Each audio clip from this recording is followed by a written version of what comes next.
Welcome to the Peax Thrive Vodcast, episode 26. This is another live on location episode, and I'm joined by one of the most intensely dedicated elk hunters that I know, Dan Staton, the founder of Elkshape. Over the years, Dan and I have had some epic podcast conversations, and this one is no different. If you know Dan, you know he's intense and that he doesn't cut corners. He's hands down one of the most disciplined and committed elk hunters out there. In this episode, we get into boots on the ground scouting, elk nurseries, hidden water sources, rub lines, gear testing, and the evolving strategy behind early season logistics. This isn't just another elk hunting episode. It's packed with real-world takeaways that you can apply this season.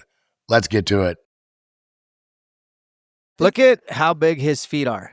That is unnaturally. JJMF. Look at like how ridiculous. Like you could ski, you could snowshoe, you could be a clown.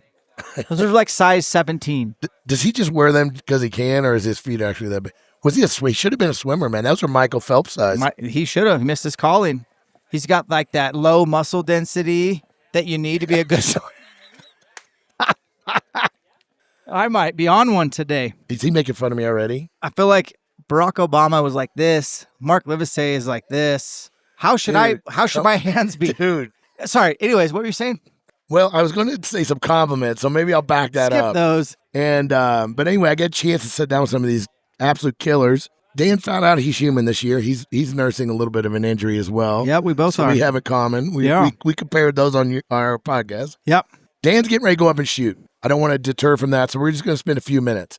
I'm going to go back to his studio here before too long and do another podcast, I think. But, yes, please. But this one is, I just want to kind of get your take on. So these things, I was talking to Sean earlier because I'm in event production. You know, I produce events, right? So I look at these things a lot differently. And I'm like, the way he's put this thing together where it's become such almost like a cult. Yep. Like it's no longer about the archery. It's about coming together and just hanging out and meeting people you don't get to see. I mean, you're kind of a solo guy too. You hunt with a few guys, but not many guys can keep up with you. So you kind of end up solo a lot. So we just don't, and you got certain guys you like to hunt with, but as hunters, we don't socialize all that much. This is it. Right? This is where that happens. So you come here to these things and all your fans and people that support what you do, they get a chance to say hi to you and it's fun, right? It's great. I always dread coming to these things. But when I come, once I'm here and I go, I'm always glad I did. Yeah, no doubt. So are you kind of the same on that? Yeah, I'm probably introverted. I think a lot of us are, but like here, it's a chance to say what's up to a lot of people that quite honestly are why I get to do what I do. Yeah. So I'm happy to say hi and give anyone the time of day and just hear about how they shot and where they're from and what they're excited about, what kind of videos they like that we make. And it's been great, man. We just rolled into town, last night? Coming off of 4 days of actual scouting, just straight up. Oh, really? Yeah. So, that's right. You went down for your boots on the ground. This was for your A hunt. A and B. You're going all in on this one. Hopefully, yeah. And my scouting is honestly, a lot of it has to do, like, I wouldn't scout the way I do now if I hadn't met you. Yeah. And I'm not trying to pump you tires at all, but like, I had a really specific plan. I had points of interest. I had done all the Google Earth and OnX conversions, but sometimes you just got to get down there and see. So okay, let's talk about that. Okay. So I'm like, I just don't do a lot of boots on the ground, but you decided to do it this year. What do you think? Did it pay off? You think were able to confirm some things? What do you think the benefits were versus, did you see anything different than what you thought you were going to see with these I studies? suspected that there was water in a basin. I could not confirm through Google Earth. I could not confirm through water tables and topographies. I've scoured the internet to try to find maps. Could not find data. And I know that there's elk there, and if there's water there, this place is going to be money. And I found it. And I knew it. It's one of those drainages where the water goes into the ground comes back, and stays in the ground. But I found the highest spot on the mountain. I'm not going to say the elevation. I want to give it away. But it was high where it came out of the ground. I also found somebody's old tree stand. Somebody else has found it. Someone else has found it. And there's no secrets. Yeah. But I got 2 cameras there. So that was a big W. I had a suspicion there's water there, but now I know for sure.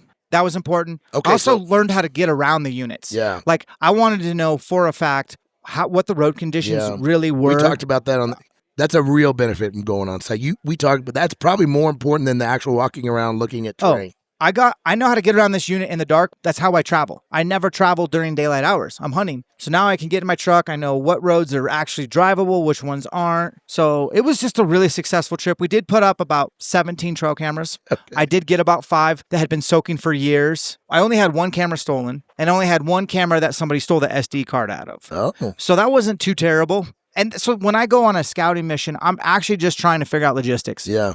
So I hope you guys know what he's talking about. So correct me if I'm wrong, Dan. You're not going in there just looking for prime elk features. You're not necessarily. Now, you're going to look around. Sure. But your main objective here is to figure out all of this logistics so that when you get over there, you're going to be as efficient as you possibly can be. And there's going to be no wasted minutes. None. You're not going to be on the side of the road saying, well, if I take this road and I do this and I can get to here. Never. That's all going to be figured out. That's all done. And honestly, I'll just say it. I will be into elk every day.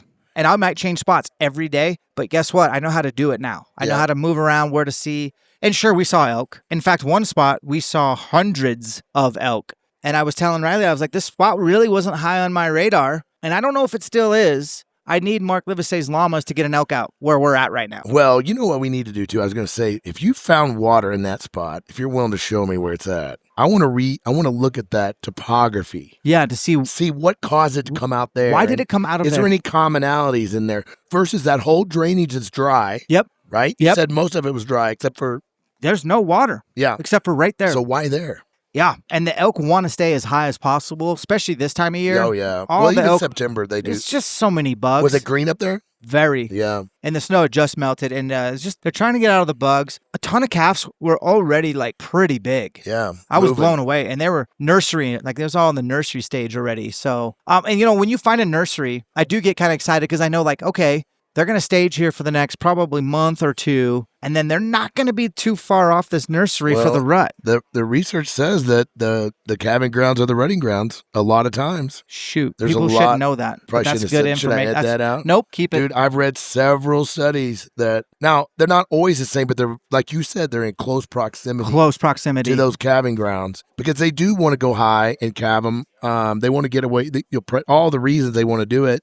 And it tends to be where they want to rut. Absolutely. It's kind of bizarre. A lot of guys want to go scout in July and August, which is okay. And there's not anything necessarily wrong with that. But if you're going to scout, I feel like June is probably better because you're going to get a chance to find out where these potential calving grounds are. Dang. You know what? Riley and I talked about that. My nephew, we like having scouting done by the end of June. And specifically end of June was the best. We got all our cameras out. We got all our cameras in. We saw the nurseries. We saw a lot of elk. The snowpack wasn't terrible. We could still get a lot of places. And honestly, Mark, I'm not going to have time to physically scout from here on out. I got to be locked in with the family. Yeah. You're going early for a lot of reasons. You're getting your cameras out, not necessarily because you're looking for nursery, but that was a side benefit. That happened, and I was not expecting that.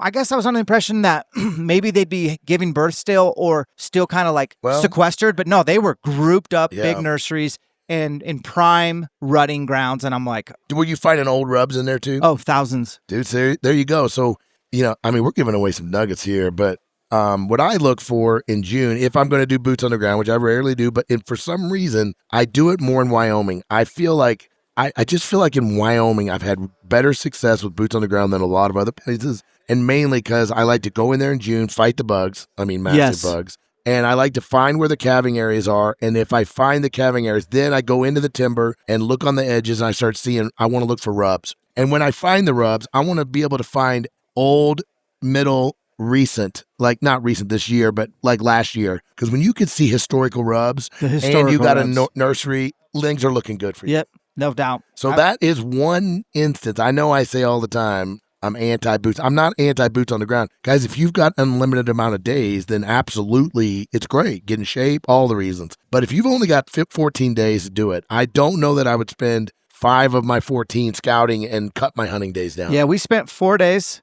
2 different states. We never stayed in the same place. And we put a ton of miles on my truck, our dirt bikes, and our boots. We had one day where we did 2,000 feet of descent 3 different times. So like I'm smoked. Like it was exhausting. So what about the leg? Phenomenal. It did good. Absolutely. I'm really pleased. But I'm just telling you, like, what a great practice run to Yeah. test gear, to remember what it's like to eat freeze-dried meals and to see how your leg's doing. go without a shower for 4 days and stink and get dirty. It was just awesome. I hope everyone that does do physical scouting doesn't just go out to put a camera on a wallow, but they go out to learn the logistics and sort through everything so that they're efficient when the time comes to hunt. But what I'm saying, Dan, is what I'm asking you is that you're not, these days you spent scouting, you are not sacrificing your hunting days. It's not like you're giving up hunting days.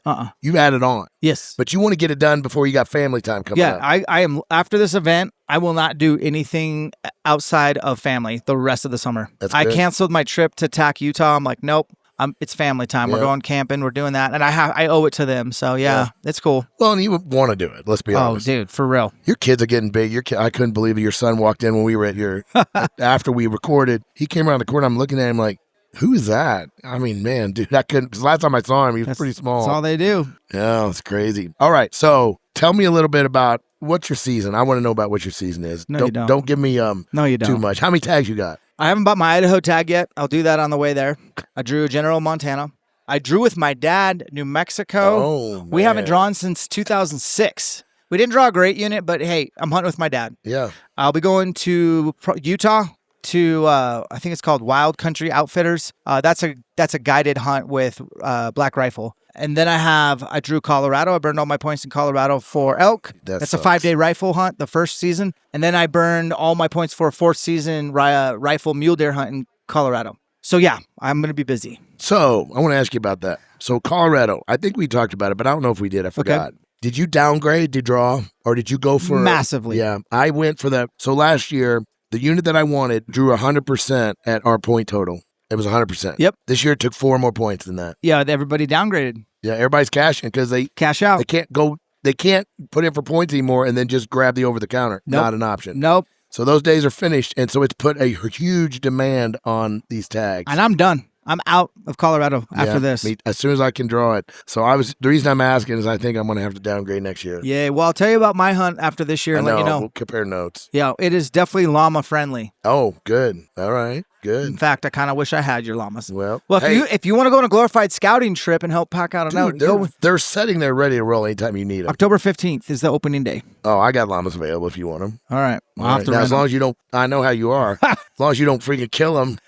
We'll be good. Hike them to death. All right, guys. Dan's going up on the mountain. Thanks for taking the time out. You bet, man. What's your favorite piece of Peax gear? It's trekking poles. I literally don't go hiking without trekking poles. I was just hiking for 4 days. I don't know the total miles, but I want to say we did at minimum 12 a day for 4 days in a row. So we got a lot of miles in. A lot of elevation. Just had knee surgery, and you asked me, how's your knee? My knee's great. I had trekking poles on all my descents and ascents. I hike faster. I hike more efficiently. They're packable. It's like 4-wheel drive, dude. You don't stumble. I just don't see why you wouldn't use trekking poles. Like that's one of the most important pieces of gear I pack is trekking poles, and having aluminum carbon like hybrid, and they break down. I like the cork handle one, the backcountry leads. Me too. That's what I do too. It's funny. So think about, Dan, you're old, and you're not that old, but you're old enough to remember that. You remember the days when hunters would shame other hunters for using trekking poles? Yeah. It was like, that's why the name used to be Sissy Sticks, right? Like, oh, you're dude, that was stupid. Times have changed. How stupid were we back then? Hunters are always finding ways to beat their chest and compare and measure and ego. And honestly, I don't care what anyone thinks. I'm trekking poles for life. Yeah, me too. Well, and I've noticed too, guys, I'm going to be 60 this year during season. That's so cool. October 20th. October 20th. Man, Dan, I didn't know I was that important to you. You're important.